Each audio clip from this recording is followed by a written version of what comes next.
and welcome back to Bourbon Barrel Talk. I'm your host, Scott Minton. Today, I'm just hanging out with my boy Johnny. Me and Tsunami are here. We got a mail call from our fellows at our crew, I guess, from High West. We got the newest Bourye. What's up, Johnny? Dude, this is a surreal experience. Just me and you off-roading it today. That's right. Love it.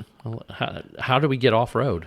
Everyone else is a bitch and decided not to text us back. So that's coming in hard, man. Dude, I'm ready. Obviously, Bourye's are yeah. You were sauced and ready to go. I like it. That jackrabbit is smiling at me, and I'm ready to taste it. There we go. That didn't sound good. So that's fine. So the latest Bourye, yes, sir. Our friends from High West sent over, and we're gonna try it. I did some of the notes on it, and I was reading off, and yeah. I did not read the tasting notes because I didn't want to influence myself, but like some of the specifics of the bottle. Yeah. So for one, it's 4 different blends, right? Okay. So it's got all MGP. Mm-hmm. So it's got the 75-21-4, the 60-36-4 bourbon. So those 2 bourbons, and then it has the 95-5 rye, and then it has the not very often seen the high malt rye, which is the 80-20. So it's 80% rye, 20% malted rye. Interesting. So I'm really interested in how this one's going to blend or come out. Because it is a different blend than some of the original or most of the Bourye's that we've seen over the past few years that we've tried and tasted. Sure.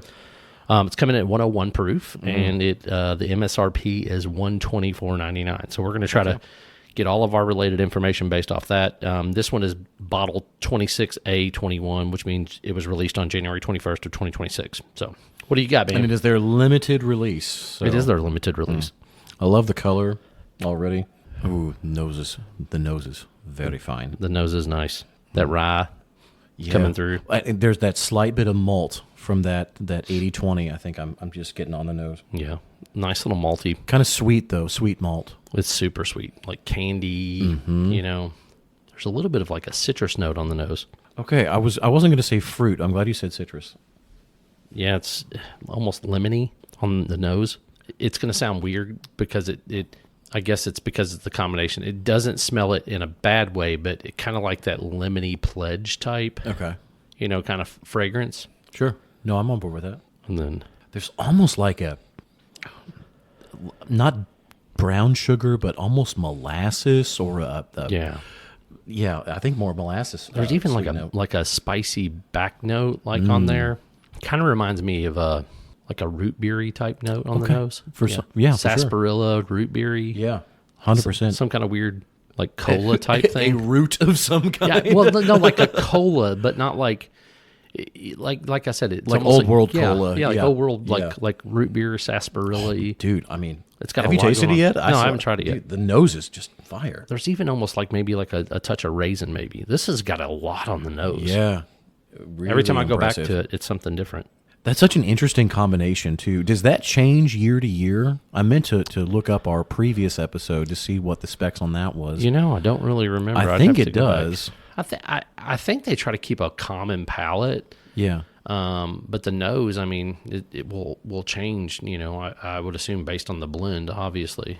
But I don't know. That creaminess is coming through now too. The more it's kind of you stir it, the more you kind of swish it like around, that, like a root beer. I'm afraid to move too much. You gave me this Glen and it weighs like 66 pounds. They're gonna hear it clinking on there. I'm afraid like it'll fall. Like it's so heavy. Just add another dent to it, like I already did. I feel like I'm lifting weights over here. Holy shit! This thing's like solid crystal. What a great workout that would be! I got to take another shot. Another 13-ounce pour, 13-ounce curls. All right, sláinte, son. Sláinte. Ooh, wow, my friend. Yeah, that's nice. That's delicious. So a blend of 10 to 19-year-old whiskeys. That's what's killing me. Like 10 to 19. Like this has got some age. Dude, that oak note and that mid palate, mid to front. Dude, there's Kid on Christmas Day right now. Dude. So, okay, the baking spice is coming through. Yep.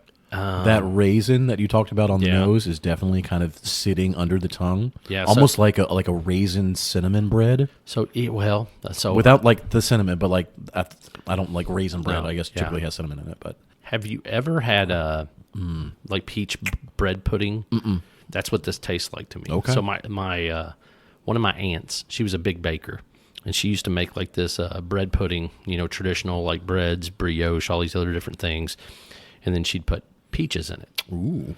And then, little spice, and then she made the little bourbon cream sauce to go over the top of it. Peaches and cream.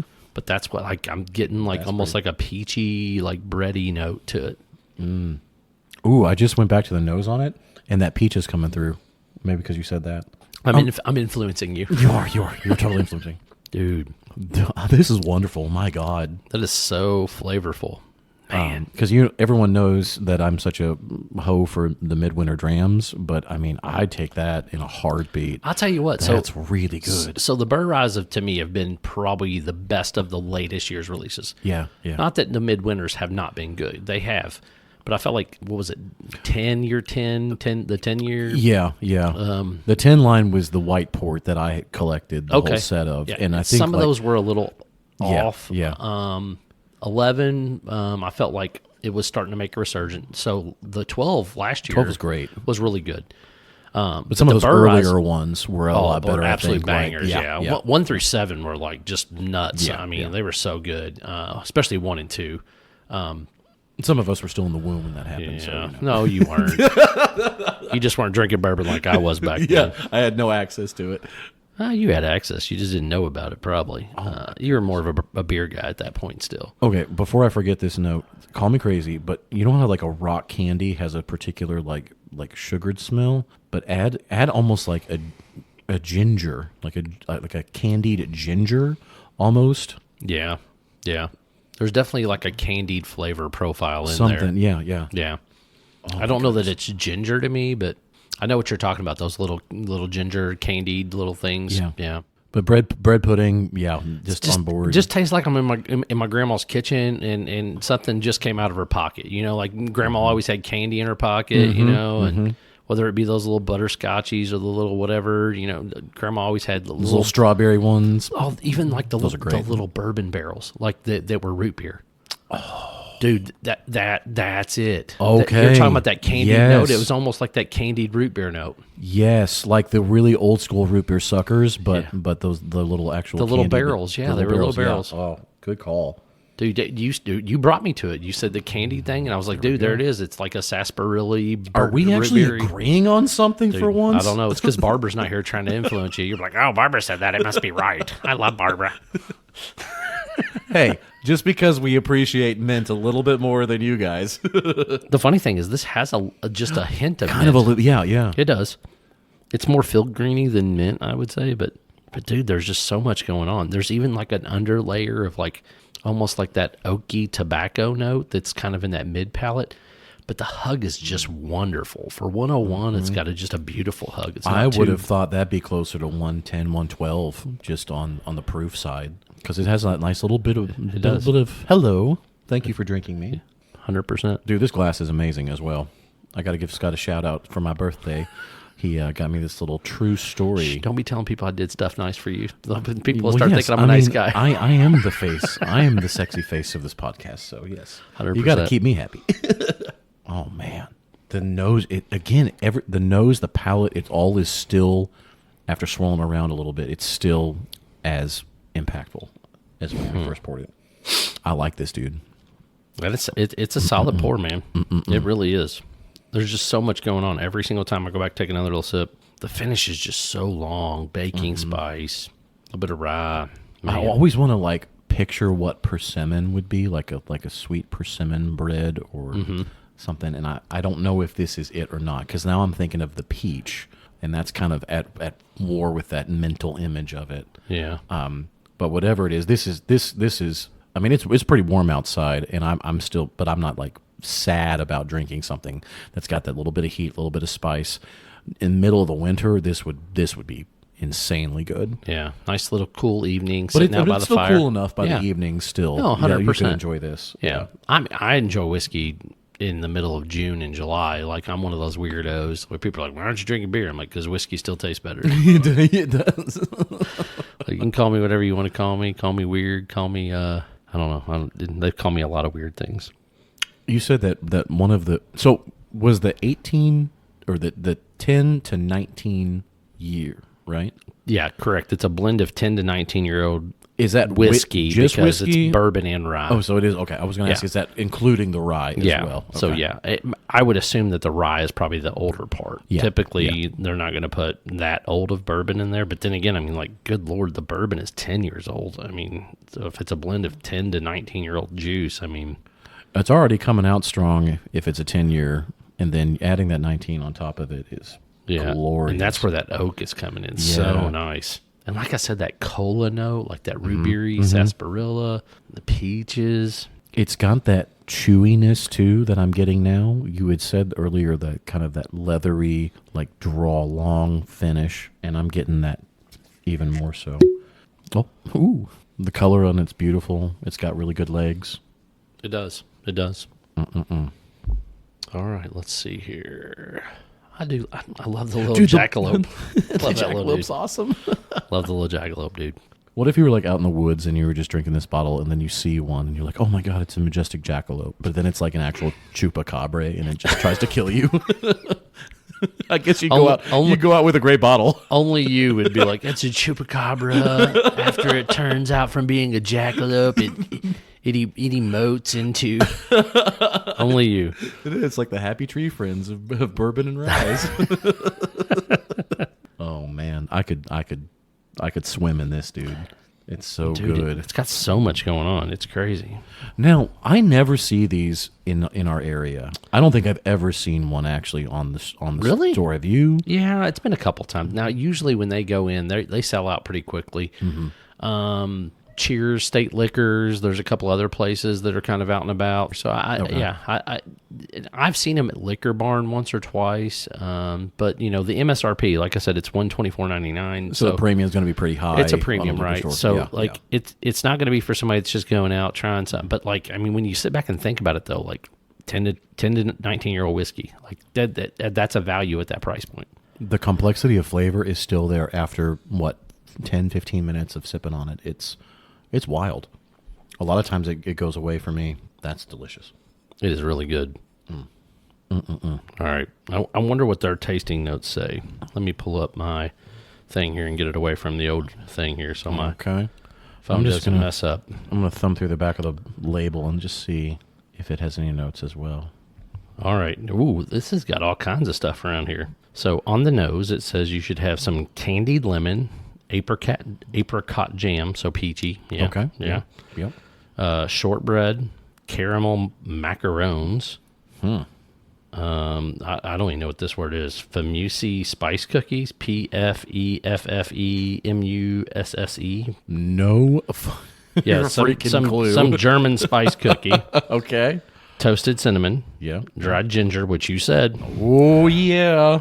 And springtime meadow in the Alps. So like the which is your field greens, yeah. yes. Yeah. Oh wow. All right, now palate. Peaches, orange blossom, chocolate covered haystacks.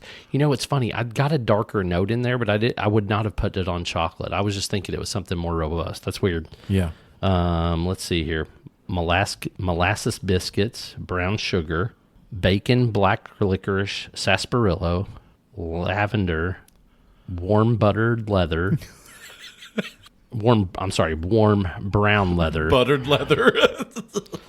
Rustic log cabin, and the finish is sticky toffee pudding with ginger tea. Fuck that. Yes, there it is. The sticky toffee pudding. I was thinking persimmon bread, but that wasn't it. It was sticky toffee. So bring me some sticky pudding. That's not even what it is it? Bring me some what? Some something pudding? Figgy pudding. Figgy pudding. I knew we'd come up with some song that come with that.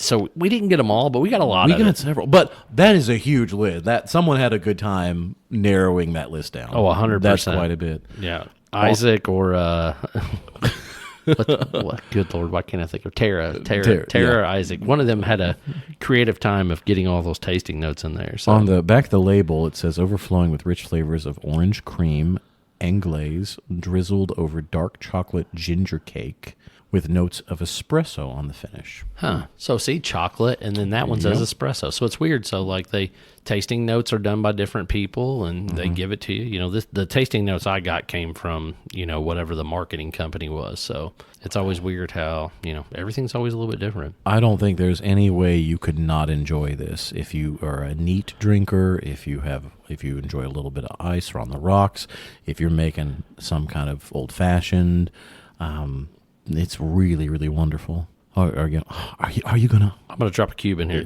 and you can see it's a baby cube. It's left over from my glass. Okay. I'm just kind of curious how much it opens it up. All right. Well, my thing is it's 101. So when you think about 101, it's not gonna like completely rewrite it.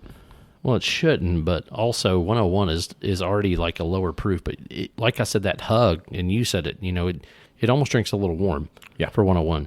Oh, with it on the nose, I get so much more of a sarsaparilla note. Yeah.